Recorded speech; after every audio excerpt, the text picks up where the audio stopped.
Our guest speaker has had a remarkable journey, involved in a serious car accident weeks before he was scheduled to attend medical school. It was thought that he would never walk again.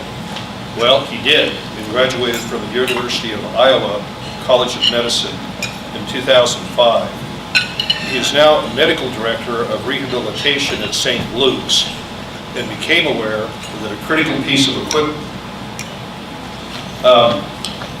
He is now medical director of rehabilitation at St. Luke's and became aware that a critical piece of equipment is missing from the recovery process, a balance master.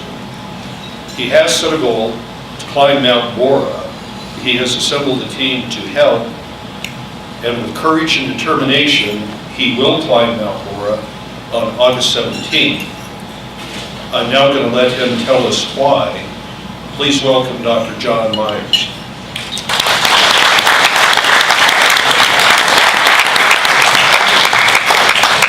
Thank you very much. So I got to speak here about 6 years ago. There's definitely some familiar faces in the crowd, so thank you for having me back a second time. I guess I didn't do too badly, but I was trying to think about how I would start off my talk today. And for some reason, I was reminded of a piece of advice a friend gave me. When I first got to Twin Falls, I always struggled when I needed something from someone, getting this big buildup. So I would talk for 5 or 10 minutes and then finally get to what it was that I was needing help with. And my friend pulled me aside and he goes, it's better if you just get it out there right away and then explain. So I'm here today because I need your help. So that's why I'm here. But let me tell you why. So there's no buildup. So one of the things I'm really passionate about, and I talked about this the last time I was here, was the concept of recovery close to home. And it's really near and dear to my heart because when I had my spinal cord injury, I had to make a decision about where I was going to do my rehab, because I was injured actually in Montana, but my family lived in Des Moines at the time. So I had to make a decision. Was I going to go home, rehab there? Was I going to stay in Montana? Was I going to go to a center of excellence somewhere else in the country? And I chose to go home, and it made a world of difference for me. And I've seen that played out time and time again throughout my career as a rehab physician, where when patients have better social support, they do better. And I think in the past I actually shared a study that showed that objectively. And the reason for that, there's no secret sauce. I mean, you think about the recovery process, whether you're recovering from a knee replacement or a stroke or an amputation, whatever it is, part of it is, how do you integrate back into society? And it's sort of hard to integrate back into your life if you're doing that living out of a suitcase. If you're going to need help when you go home, how does your family learn how to provide that help if they can't be there while you're doing the rehab? And so when I came to Twin Falls, my first big mission was to make sure we had a rehab unit in the new hospital. And that's when I came and spoke with you. And really, I just wanted you guys to spread the word about why this was an important service. And with a lot of work and a lot of help from a lot of other people, we made it happen. And so we now have, we're housed in the medical plaza at St. Luke's. On the 3rd floor is the Gwen Nielsen Rehabilitation Center. And it is a remarkable place, and I feel very, very lucky to work there. And I would not hesitate a minute to do any sort of rehab for myself or my family members there if I ever needed it again. So I've already told the staff which room I want. So if I ever get hurt, I'll get a good room with a view. But and then right below that on the 2nd floor, we have our outpatient clinic. And I apologize, it's not the greatest picture, but I just wanted to sort of show you, these are sort of the hubs of our rehab program. And let me just move on to the next slide. Before I talk to you a little bit about, my clicker's not working. Before I go on and talk about this crazy idea I had of climbing this mountain, thank you. I wanted to tell you just a little bit about what we've accomplished since the rehab unit opened. This is sort of my way of bragging about my team, because I think my team is really outstanding. So this is just a conglomerate of some of our outcomes. In the very bottom right-hand corner, I won't read them all, but that sort of shows a general picture of the types of patients we treat, the different diagnoses. But I want to direct your attention to the blue and purple bars, because I think they really speak volumes. One of the greatest outcome measures in the world of rehabilitation is how successful are you at getting someone back to their community and back to their home. So it doesn't say a lot about you as a rehab provider. If you bring someone to your rehab unit, they stay for a month and then they go to a nursing home forever. And so we look at community discharge rates, and you can see our outcomes are in blue, national benchmarks are in purple. So in every single diagnostic category, we've done really, really well. We also look at sort of the efficiency of how quickly are we getting people better and back to home. And we refer to that as the functional improvement change per day, which is this bar graph in the upper right. And while we're not above all the national average in every single category, in the vast majority we are. So I'm really proud of that because it shows that not only are we doing a good job, we're doing it efficiently and ideally at a lower cost because people are spending less time in the hospital. And then the other thing we look at is sort of how long are people staying, because again, if they sit and camp on your unit for 6 months, you're maybe not the most effective provider. So we really strive to keep those numbers as low as possible, and we look at those by diagnosis. And the other big thing I wanted to point out that we've achieved twice now since the rehab unit opened is we have sort of the highest accreditation from, it's called CARF, which is the Commission on Accreditation of Rehabilitation Facilities. So it's a huge process to undergo a CARF accreditation. We've been successful twice, and both times we just underwent our most recent survey, and both times we've passed the flying colors. So I'm really proud about that. And this is one of the things I wanted to ask from the group, and that is spread the word that we have the service, because we still have a lot of issues with patients that get in car accidents, end up in Boise because that's the major trauma center in the state, and then they never make it back here to do their rehab because they're never really told about the service up in Boise. And the only patients that end up coming back to do their rehab here are the ones that know about the service. So, and the patients that do come back say, we don't know how we would have done this if our family members would have had to drive back and forth to Boise. And so it really makes a big difference for patient outcomes if people know about the service and they can say, hey, it sounds like you're telling me I need rehab. I'd like to go home and do it where my family is. And I think our outcomes are strong enough to make people feel good about that decision. So that was one favor I wanted to ask, is just sort of spread the word that the service is out there. If you ever know someone that needs it, make sure they know there's an option close to home.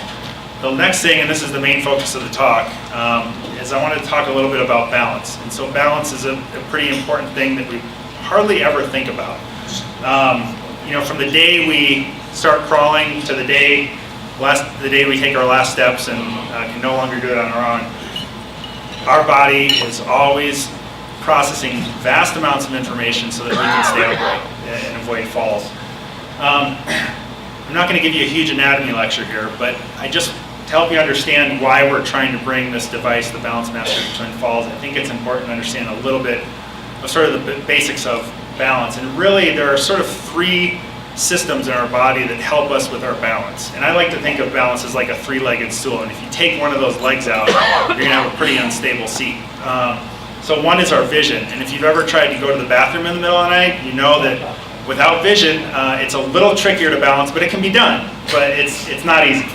Another is this remarkable structure we have in our inner ear called our vestibular system, and there's a series of canals, and it's kind of here at the bottom. I don't have a pointer on me, but these wonderful structures called semicircular canals, they have this amazing fluid inside them, and inside those canals there's these little hair cells, and they detect movement. And there's 3 canals, and they're oriented in 3 different planes. So if you've ever spun yourself around in a chair and then stopped and felt really dizzy, that's because once you've stopped, that fluid in those canals is still going around and stimulating the hair cells inside your ear. So there can be a lot of problems with that system, and that's a really notoriously difficult thing to rehabilitate for someone. And again, if you've ever tried to spin around and then run across the room, it's usually not a pretty picture.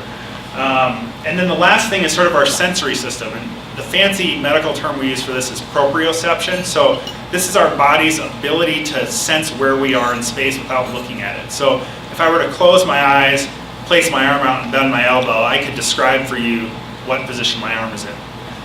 That's proprioception. And when you lose that, whether it's because you have severe diabetes and maybe you've lost sensation in your feet and legs, or you have some other condition, that too can impair your balance. So these 3 things together are what really make it possible for people to do the complex things and the really basic things we do every day that require balance. And when there are issues with balance, and there are plenty of things that can go wrong, it's a real challenging thing to rehabilitate, partially because as a therapist and as a treating provider, you don't want your patient to fall and get hurt. It never looks good, it never makes the patient happy when they come to you to get better and then they end up with a broken hip, right? So, so this device is really fantastic because the Balance Master system allows the therapist to manipulate any one of those three areas of sensory input that I talked about.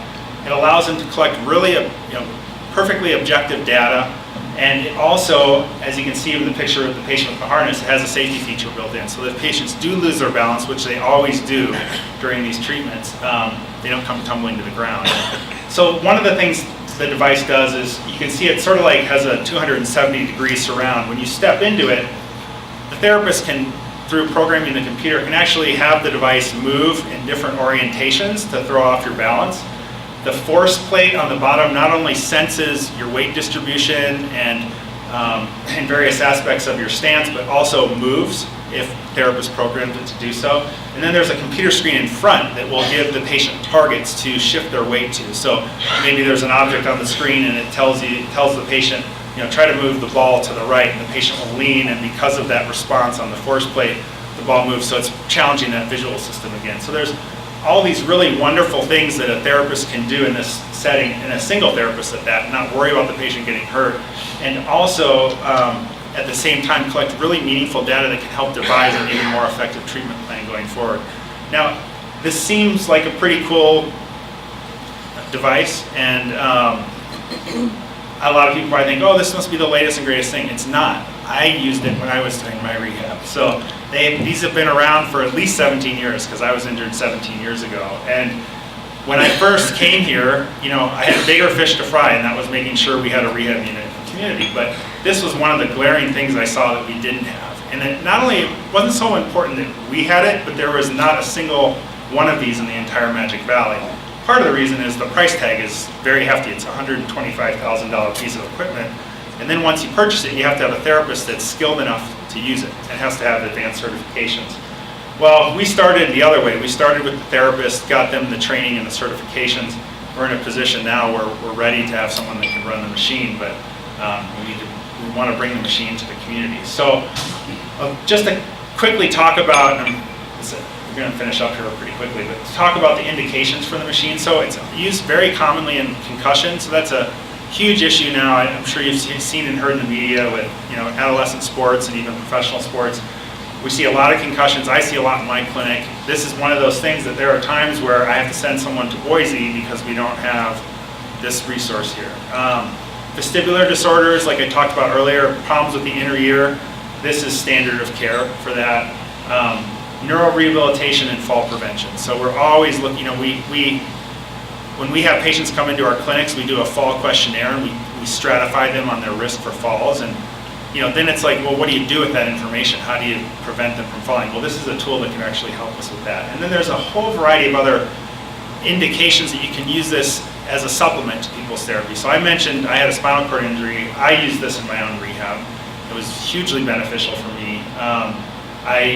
Amputees, patients with multiple sclerosis, traumatic brain injury, even things as simple as a joint replacement. There's probably some people here in the audience that have had a knee replaced or a hip replaced. Getting to the point where you're equally distributing your weight and being able to do those sorts of things, we can use this machine for that. Polytrauma, and of course I mentioned diabetes, which is incredibly prevalent. So when patients lose that sensation, we can help retrain those other two legs of the stool so they can prevent or minimize their fall risk. And so we've been saving for this machine for 4 years, and we have a whopping $20,000. We have a long way to go to reach $125,000. So I was thinking, that I was sensing growing frustration amongst the team over the past year or so, like, when are we going to be able to bring this to the community? And I finally said, maybe we just need to do like a fundraiser.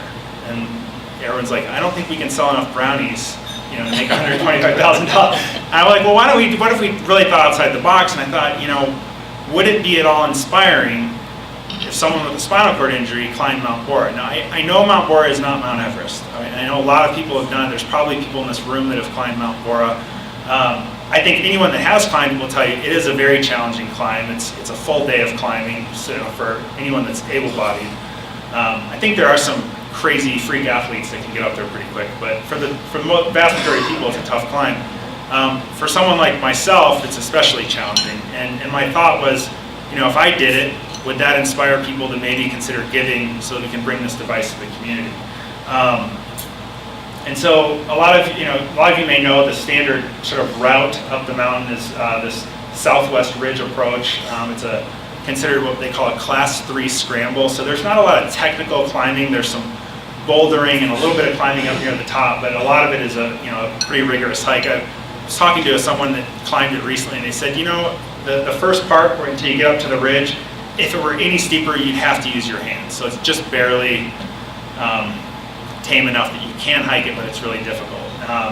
And it's about a 5,400 foot elevation change in about 3.5 miles. And the average round trip time, or the average person doing a hike that's in relatively good shape, is about 10 hours. So that's a long time to do anything, right?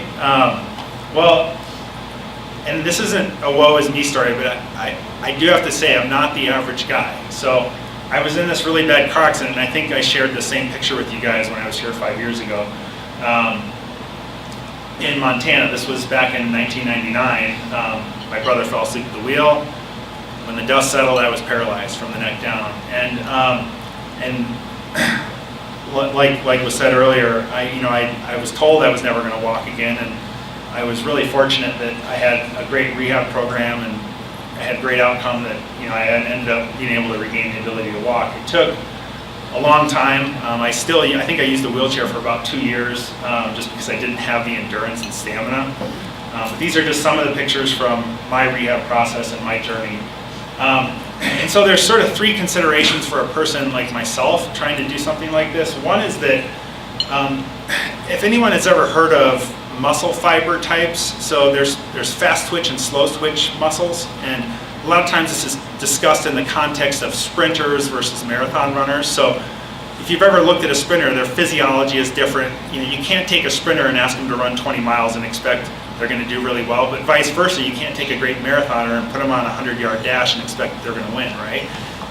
We all have these different muscle types, and it's really genetically determined.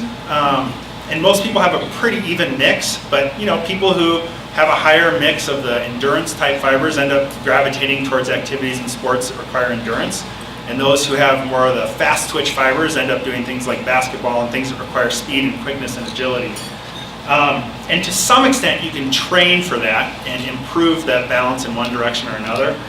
One of the challenges with neurologic injury, and this isn't just spinal cord injury, it's stroke, brain injury. If you've ever known someone with a stroke, one of the most common complaints is fatigue. And the reason for this is when you take away the nerve supply of a muscle, almost all the fibers change over to fast twitch fibers. So basically, you have crappy endurance once you've taken away the nerve supply. So even if you regain the strength in the muscle that was initially injured or had a lack of nerve supply, you're always going to be sort of stuck with that fast twitch fiber where you're going to fatigue out really easy. So I pulled up a study, and they showed sort of quantified a person with spinal cord injury. You can see in the red, that's how much slow twitch fibers they have, and the blue and gray bars, how much fast twitch. So I'm someone who, at the end of the day, I'm whooped. I mean, just from walking around the hospital and being in my clinic, that's hard for me. Walking is not my chosen activity anymore. I used to be an athlete or a distance runner. I used to love it, but it's just really difficult for me. The other thing that's a challenge for someone in my situation is I expend about 80% more energy for every step. So if you didn't see me walk in, take a glimpse on the way out, I don't exactly have a sexy walk.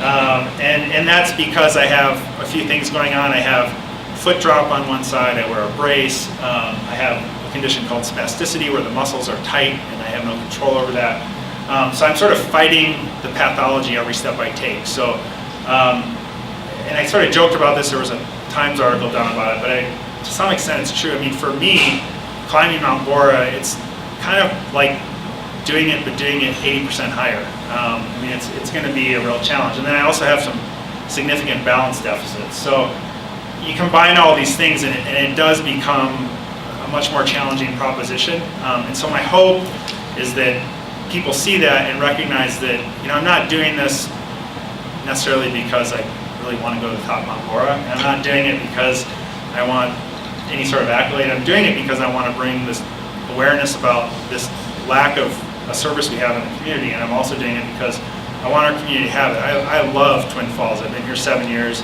I don't ever plan on leaving. And I think we should have access to all the same things that our counterparts in Boise have. I think, everything they have in Salt Lake we should have here if possible, and I think this is something we can really do. This slide has not, I just got a new updated figure. We're at $40,048 so far. So I'm pretty excited. We're almost halfway to our goal of $125,000, and I'm as confident that we're going to raise the money as I am that I'll get to the top, because I just don't know how to quit. It's not something I've practiced, and I don't plan on starting. So, I look at this fundraiser the same way I'm going to look at the mountain, and that's doing it one step at a time. But I am here to ask, if Rotary would consider taking this on as a pet project and being one of the sponsors. We're doing, we came up with a neat idea of, we're going to have a custom-made flag. It says Borah for Balance 2016, and we're going to sell spots on the flag for different groups that want to donate to the cause. And I would love to have Rotary's emblem on there, because we're going to take the flag with us to the top of the mountain, take pictures, going to get it in the paper, and then that flag is going to hang in perpetuity in the gym next to our balance master, so that people know which organizations help make it possible. And so these are the 3 ways I think you guys could help with this. One would be if the group wanted to make a pledge. That would be awesome. And it's not something that we could do a pledge over a number of years if the group wanted to do that. If individuals in the audience want to make donations, we would certainly welcome that. And like I said, small steps count. So if you want to donate $5, I'm thrilled with that. I did have, we did place things on the middle of the table that has the contact information on how you make a donation. But and then the last thing would be spread the word, tell people about it, because aside from it being a fundraiser, I think it's going to be kind of a fun event. It's definitely going to be fun for myself and the team, but it will also be fun if people want to follow along, because we started a Twitter account, and then I post about once a day. But the plan is when we do the climb, we're actually going to do posts as we make the climb, so people can actually follow the progress as we go up the mountain. So it might make what would otherwise be a boring Wednesday at work or hanging out at the house a little more entertaining, to get updates every couple hours about whether or not we're going to make it. And we also set up a website. So the things you have on your table are basically this slide. You can go on the website and donate through there if it's something you want to do. There's a link to the Twitter feed if you want to just click on that and see what's going on.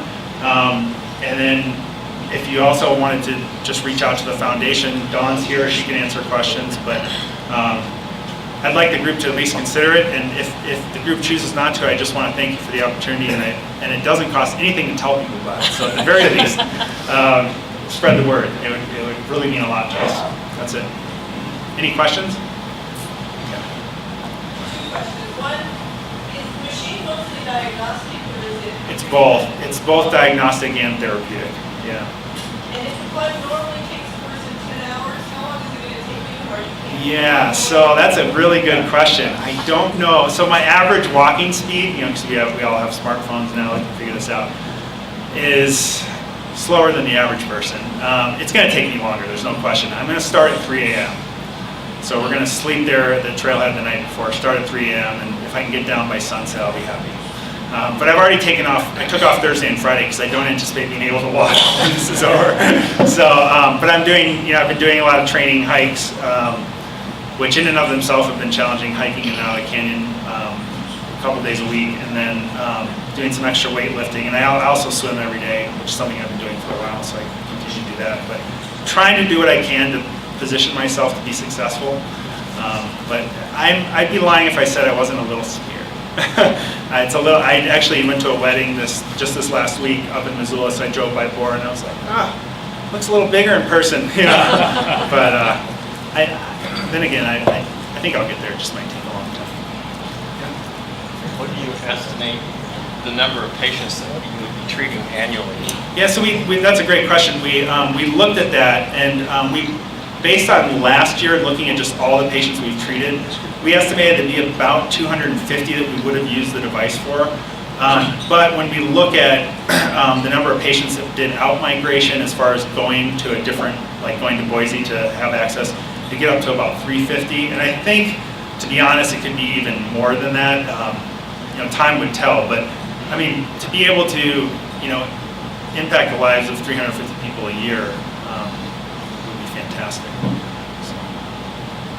What's St. Luke's participation in this? So the foundation has been huge with helping us mobilize the support we need to actually make the fundraiser happen.